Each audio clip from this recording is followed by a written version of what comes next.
Boa tarde a todos. Meu nome é Rafael Serântula Siqueira, sou professor do Instituto Qualitas, da pós de Clínica Cirúrgica de Pequenos Animais, e hoje vamos abordar um tema que vem sempre em crescente, né, sempre em atualização, que é a ruptura do ligamento cruzado cranial. E aí hoje a gente vai abordar alguns pontos sobre a patologia e principalmente sobre o tratamento, né? Se existe algo aí que vem de novo, né? Quais são as novidades no mercado para a gente conseguir a recuperação dessa articulação tão importante como é o ligamento cruzado. Então, primeiro, por que a gente estuda tanto, né, a ruptura do ligamento cruzado?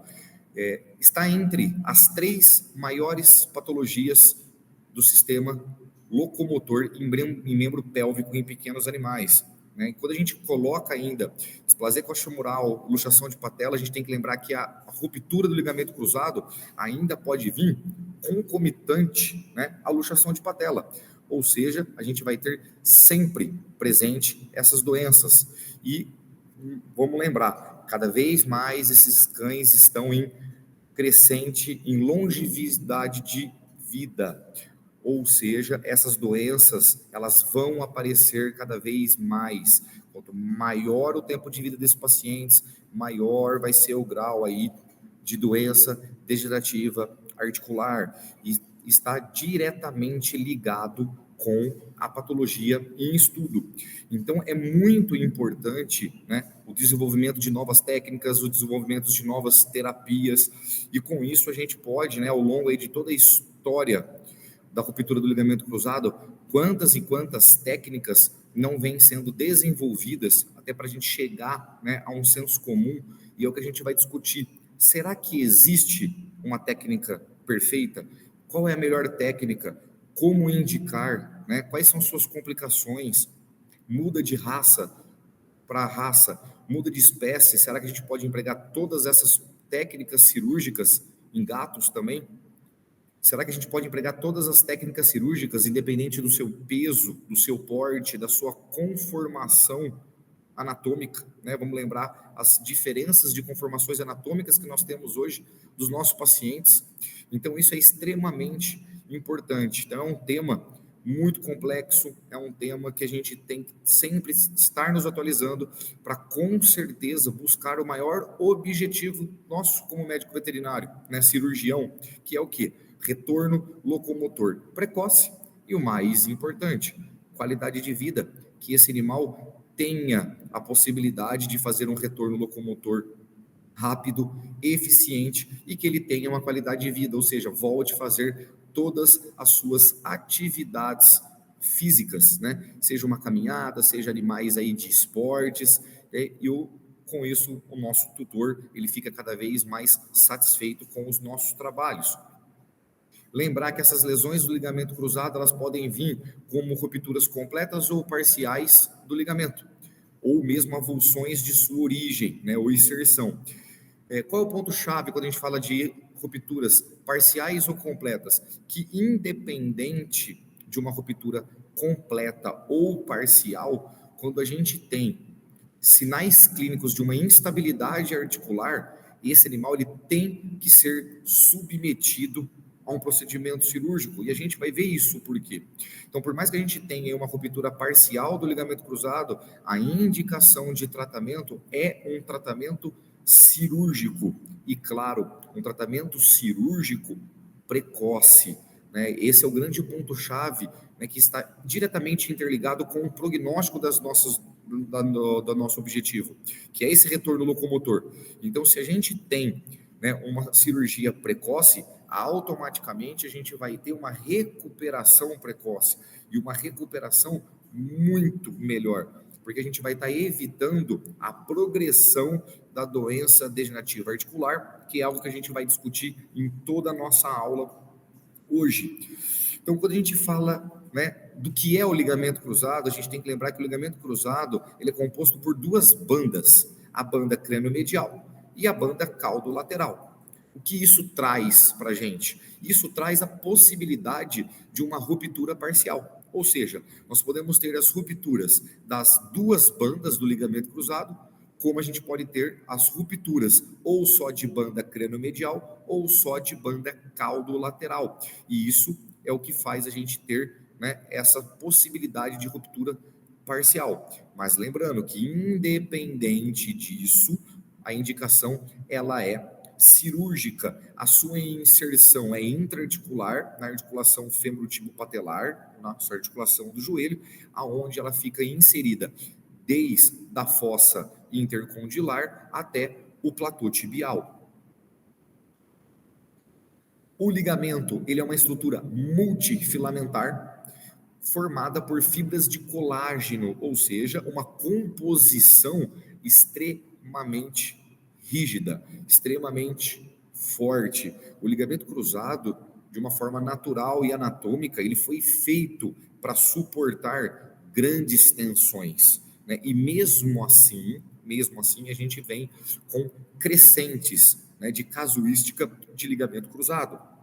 Então, a nossa função, né, pensando no objetivo pós-operatório, é o que a gente consiga causar uma estabilidade articular para esse animal.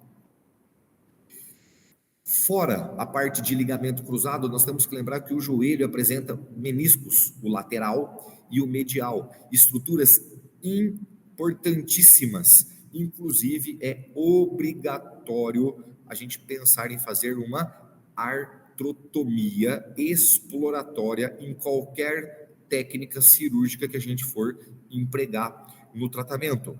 Ou seja, eu tenho que verificar se existe lesões de menisco. Mas para que isso? Para que a gente veja se há necessidade de fazer alguma retirada de um menisco fissurado, de um menisco rompido, ou mesmo uma sutura do menisco em casos de deslocamento, né, descolamento desse menisco, que pode acontecer no momento da lesão do ligamento. Então é muito importante. Ele tem uma função de absorver impactos, né, distribuição de peso, estabilidade da articulação, nutrição de células de condrócitos, né, e lumbrificação da articulação. Então, olha a importância. O menisco, dessa forma, ele acontece o quê? Ele deixa a articulação seca, instável e sem absorção de impacto. Consequentemente, maior desgaste articular, maior ainda a parte de doença degenerativa articular. Se a gente fala de função do joelho, a gente fala de sustentação da articulação, né, de uma estabilidade do movimento crânio-caudal, ou seja, de uma estabilidade aonde esse joelho, essa tíbia, se desloca cranialmente para frente. Quando a gente pensa por que vem aparecendo tanto, né, essas lesões articulares, nós temos que lembrar que hoje essas lesões elas vão de animais jovens por vida ativa até mesmo animais mais velhos, e aí sim, animais que já estão em processos degenerativos articular. Nós temos que lembrar que junto com o crescimento populacional de cães e gatos, a gente vem numa crescente de humanização. Esses animais eles estão ficando cada vez mais humanos e fazendo atividades físicas que antigamente não se fazia tanto. Consequentemente, maior atividade física, maior a probabilidade de lesões. Consequentemente, a gente vai tendo ainda o aumento gradativo dessa patologia. E aí, por que isso ocorre? Então, temos processos degenerativos, enfraquecimento, mecânica, né, genéticos e anatômicos. Comentamos as diferenças anatômicas que nós temos entre raças, né, dentro de uma mesma espécie. Trauma, né, esse joelho faz uma hiperflexão, uma hiperextensão, uma rotação excessiva dessa articulação, também outro movimento que causa muita ruptura articular. Torce, né, ou esse joelho ele pode ficar enroscado, normalmente lesões de animais de propriedades rurais, né, enrosca o pé na grama, faz um movimento rotacional com esse corpo, mas o joelho fica plantado no chão, ele fica estabilizado, ou seja, o tronco gira-se em torno do eixo do joelho, causando uma ruptura abrupta dessa estrutura. E quando a gente tem essa ruptura e a gente falou de uma instabilidade, né, de um deslocamento da tíbia cranialmente, o que ela vai provocar? Inflamação do líquido sinovial, processo degenerativo, osteofito, né, fibrose, ruptura do menisco, por isso a importância da artrotomia exploratória e o mais importante, doença degenerativa articular no momento da ruptura, ou seja, você tem uma doença a ser tratada concomitante à ruptura do ligamento. Isso é extremamente importante, perfeito? Esses sinais clínicos, eles podem aparecer de forma aguda ou mesmo crônica, né? Então melhora e depois uma piora. Normalmente esses proprietários, eles já ministraram algumas medicações, né? Fizeram a administração de algumas medicações, analgésicos, anti-inflamatórios, e aí isso melhora e depois esse animal ele volta a piorar. Quando a gente fala de lesões crônicas, claudicações, crepitação, quando a doença degenerativa articular estiver num momento avançado, alterações na postura ao sentar e uma hipertrofia do membro que está acometido. Se o animal não pisa no chão, ele não contrai a musculatura. O que não usa, atrofia. E aí essa musculatura chega completamente desregular. A hora que a gente faz uma avaliação da musculatura da coxa, o membro afetado, ele perde muita musculatura. E isso temos que ganhar, fazer com que esse animal ganhe no pós-operatório, porque é muito importante para a sua recuperação e sustentação do joelho. Como fazer um bom diagnóstico? Anamnese, exame físico, né? Que aí sim, teste de gaveta e o teste de compressão tibial são os testes que a gente vai avaliar esse deslocamento cranial da tíbia, perfeito? E em animais de grande porte, ou tensos, ou com muita dor, essa rigidez muscular pode dar um falso negativo, ou seja, esse animal tem doença de ruptura, mas você não consegue um teste de gaveta positivo. Então nós temos que sedar esse paciente, talvez anestesiar esse paciente com o objetivo de relaxamento muscular.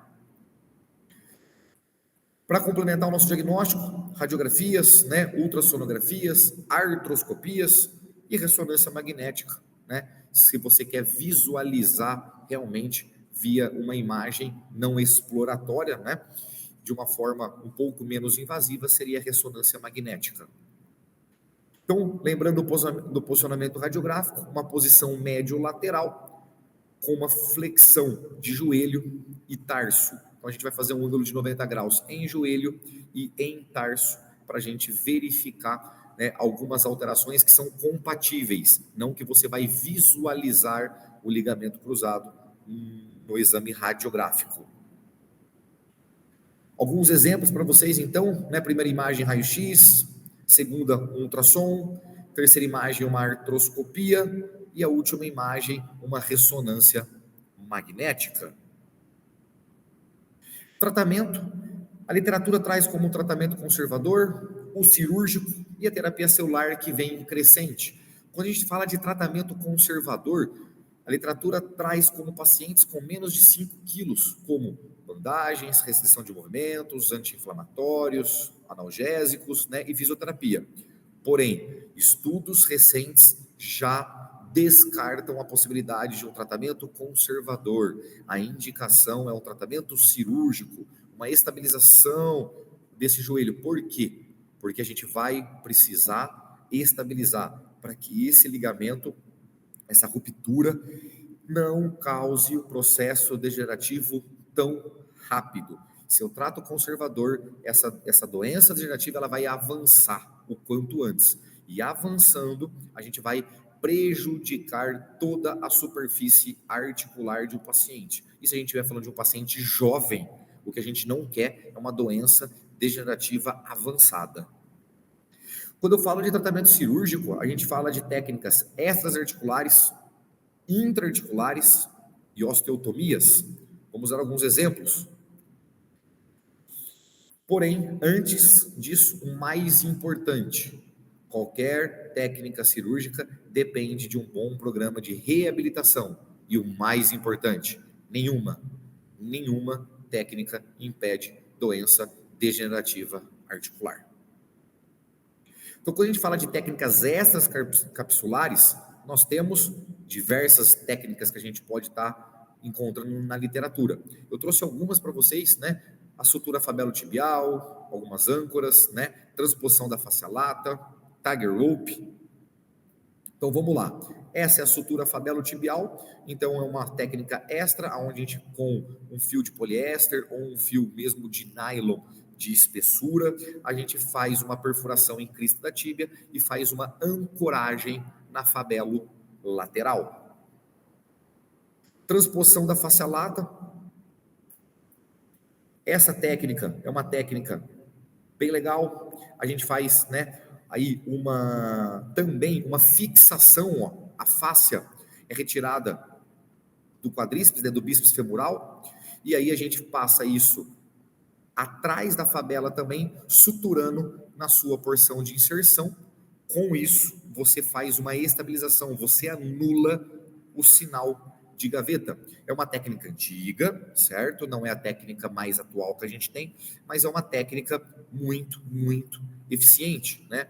Onde a gente pode ver, ó, passando bem atrás da fabela, né? Esse músculo que a gente enxerga é o músculo gastrocnêmio. Então a gente passa isso atrás e a gente vai suturar isso, ó, na sua inserção. Então é uma técnica que tem a sua qualidade, né? Tem a sua eficiência. Então, se a gente pega, né, um animal lá com um ligamento cruzado rompido, né, um teste de gaveta positivo, pós a fáscia, né, a gente tem aí o teste de compressão tibial negativo, e o mais importante, a gente tem o sinal de gaveta negativo. Então, é uma possibilidade de técnica. E aí, né, pode se fazer até animais de grande porte. Esse é um caso de um Rottweiler, ruptura bilateral, né? Pós-imediato, esse animal chegou sem andar e foi realizada a face lata bilateral. Então, esse animal, com 10 dias pós-retirada de pontos, já estava, pelo menos, apoiando, né? Conforto, sem dor. Então, é uma técnica que em animais de grande porte, por mais que não é a mais atual, não é a mais eficiente, ela tem a sua qualidade. Aqui é um animal um pouquinho mais pesado, né? Uma outra possibilidade, ó. Esse animal tinha 20 dias pós-operatório, né? Já com também um retorno locomotor, então mostrando aí a sua eficiência. Já quando a gente fala de tratamento intraarticular, a gente tem alguns enxertos autólogos, né? Enxertos halógenos, substitutos sintéticos e face lata também, que é a técnica de Pasteur-Smith. Quando a gente fala de osteotomias, nós estamos falando de cortes ósseos, né? Hoje, nós temos a mais famosa delas, a famosa TPLO, né? Transposição do platô tibial, mas existem outras técnicas também. Então, essa aqui seria uma técnica da TPLO, aonde eu faço um corte, né? Meio que meia-lua na sua região do platô tibial, fazendo com que eu modifique o ângulo, fixando-se com uma placa e parafusos. Então, esse seria um transoperatório e um pós-operatório imediato. E esse seria alguns erros que podem acontecer nessa técnica. Essa placa tem que ser fixada no platô tibial, não no fêmur. Avanço da tuberosidade cranial, a famosa TTA, é uma outra técnica, né, que alguns profissionais gostam de estar utilizando. Também é uma técnica um pouco mais ultrapassada, né? A TPLO veio aí para melhorar essa técnica, mas ainda se também pode estar utilizando a TTA para estabilização do joelho. E existem algumas variações de osteotomia, né? Eu trouxe algumas coisas de exemplo para vocês. Então, uma osteotomia em cunha, né? Para o nivelamento da mesa tibial. Uma osteotomia tripla, né? Então, você faz uma TTA com uma cunha, é uma outra possibilidade, certo? Hoje, o que a gente mais usa na rotina? A TPLO como técnica de osteotomias. E aí, o que tem de novidade? Então, hoje, o que nós temos de novidades é o Evolig, né? É a substituição do ligamento. Então, ele é um ligamento sintético de polietileno, né? Vocês podem verificar no meio que essas fibras são soltas para ela ter um movimento de rotação, de dobragem. Ela vai mimetizar o ligamento cruzado original, certo? E a gente vai fazer túneis para passar esse ligamento e fixar com 4 parafusos, né, no seu local de origem natural, perfeito? Então esse é um paciente que a gente acabou pegando, esse é um canicorso, né, olha lá, sem retorno, né, sem pisar esse membro no chão de forma alguma, e aí pelo porte do paciente acabamos indicando a substituição do ligamento utilizando o Evolig. Então, raio-x pré-operatório. Realizamos uma artrotomia medial, né?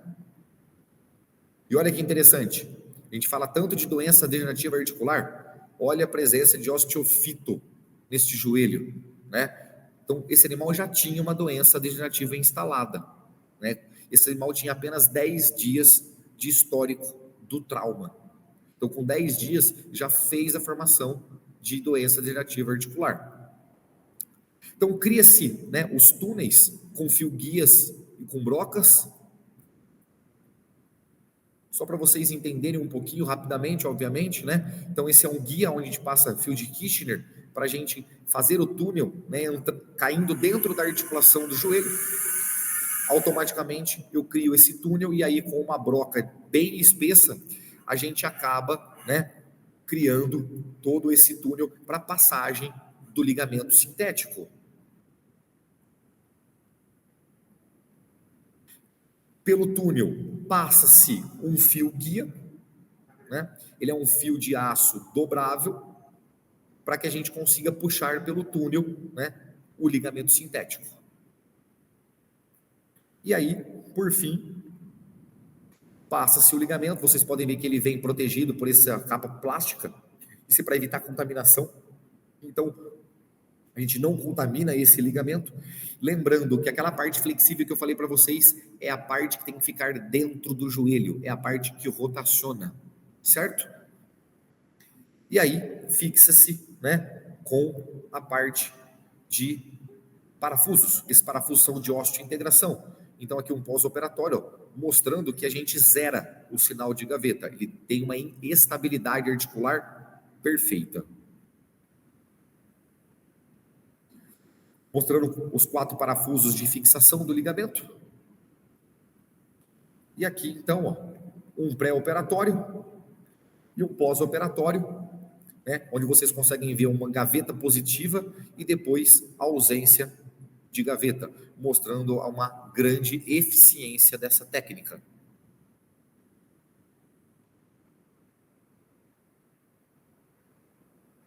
E aqui o animal com 10 dias, né, já com retorno, né, semi-retorno locomotor ainda, com claudicação, né, mas animal já com pisando no chão. E aqui, com 15 dias, esse paciente já começou a fazer as suas caminhadas leves.